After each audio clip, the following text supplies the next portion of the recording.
On vous présente ce soir l'histoire d'un homme qui a gagné vraiment la loterie de la vie. Son nom, c'est Harold Delisle. Il a survécu l'an dernier à une mort subite, un arrêt cardiaque soudain.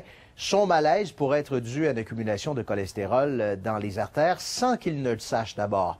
Des cas comme ceux-là peuvent être prévenus et c'est le sujet de la discussion que j'ai eue avec un spécialiste en la matière, le docteur Jean-Pierre Després. Il est directeur de la recherche en cardiologie à l'Institut universitaire de cardiologie et de pneumologie de Québec. Ça, vous le verrez tout à l'heure. Mais avant, revenons à notre survivant. Aujourd'hui, il se considère chanceux de profiter de la vie et souhaite sensibiliser les gens à bouger davantage. Marie-Ève Côté.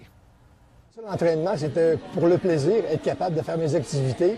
Là, j'ai plus l'impression que je m'entraîne pour rester en vie. Harold Delisle a vu la mort de près.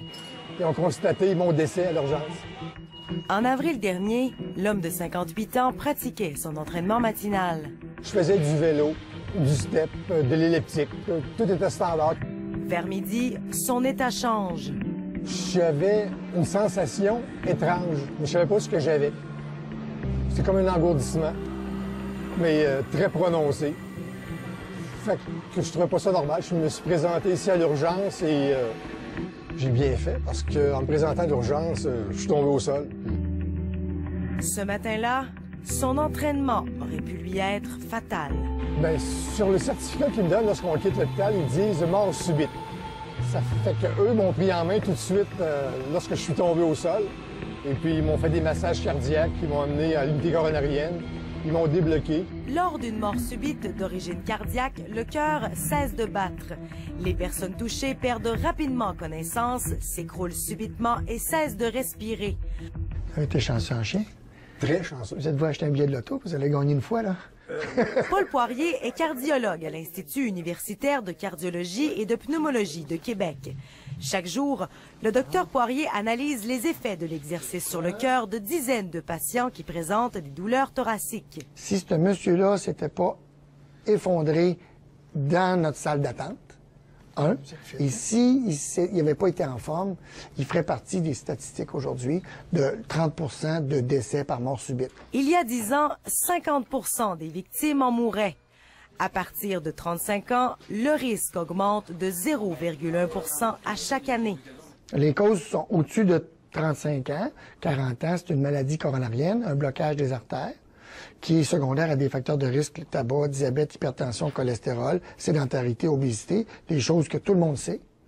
Et en bas de 35 ans, c'est habituellement des jeunes qui ont une anomalie de structure du cœur. C'est les jeunes qu'on rencontre dans les 10 km, les demi-marathons, les jeunes qui meurent tragiquement. L'exercice diminue la mortalité de 25%. C'est aussi bon que de prendre un médicament comme une statine pour le cholestérol. C'est aussi bon que prendre une aspirine. C'est aussi bon que prendre toutes sortes de médicaments pour traiter une condition. Les patients qui ont été victimes d'un malaise cardiaque deviennent très craintifs à l'idée de reprendre l'entraînement. Quand j'ai commencé à m'entraîner, c'est sûr que les entraînements n'étaient pas violents. C'était du tapis roulant, c'était de la marche qu'on faisait, mais on était encadrés. Donc, on va faire une dizaine de répétitions comme ça. Les kinésiologues viennent ici et ils nous suivent de façon très rigoureuse. Là. Tout ça, ça nous rassure. Dans le cas de Harold, plusieurs semaines ont passé avant qu'il reprenne un rythme de vie normal. Mais c'est possible de le faire. À ce jour, je peux dire que j'ai repris toute ma confiance. Je ne suis plus insécure. Je suis capable de me déplacer, de me promener, de prendre des marches, sans avoir d'arrière-pensée, de dire qu'est-ce qui va m'arriver. Harold Delisle est encore suivi de près par un médecin afin d'éviter une récidive. Puisque personne n'est à l'abri de la mort subite d'origine cardiaque, il vaut mieux prévenir. Ici Marie-Ève Côté, Radio-Canada, Québec. Docteur Després, on termine en parlant de prévention. Un cas comme celui-là, comment aurait-il pu prévenir? Monsieur dit, je faisais de l'exercice, tout allait bien, puis soudainement est arrivé ce qui... Bien, premièrement, je pense que la sommité que vous avez, mon collègue, Dr Poirier, vous avez parlé à la bonne personne, puis il l'a mentionné d'ailleurs.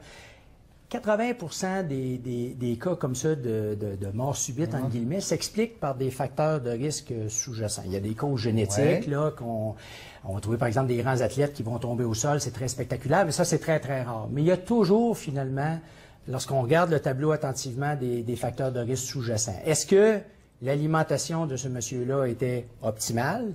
Ça, on sait que l'essence qu'on se met dans la bouche, à un moment donné, ça a un impact très, très important sur la beauté de nos tuyaux qui vont irriguer le cœur.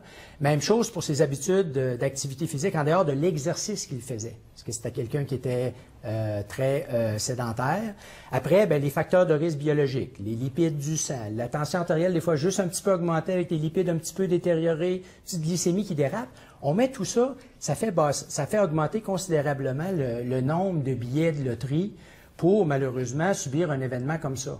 Comment on peut le détecter? En allant voir son médecin, en subissant des tests à partir de quel âge? Comment on sait ça? Parce que lui, il ne savait pas, c'est ça le problème. Moi, je vais vous dire, je formule le vœu, il y a deux choses là-dedans. C'est clair qu'avoir accès à un médecin de famille, puis d'avoir, surtout quand on aurait passé la quarantaine, d'avoir notre évaluation annuelle, ça c'est une bonne chose. Prise de sang, là. Poursuivre les facteurs de risque classiques, mais il y a une chose qu'on ne fait pas en médecine.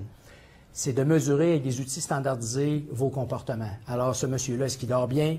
Est-ce qu'il mange bien? Encore une fois, on a des outils. Là. On ne fait pas du n'importe quoi. C'est pas de dire « mangez-vous bien ».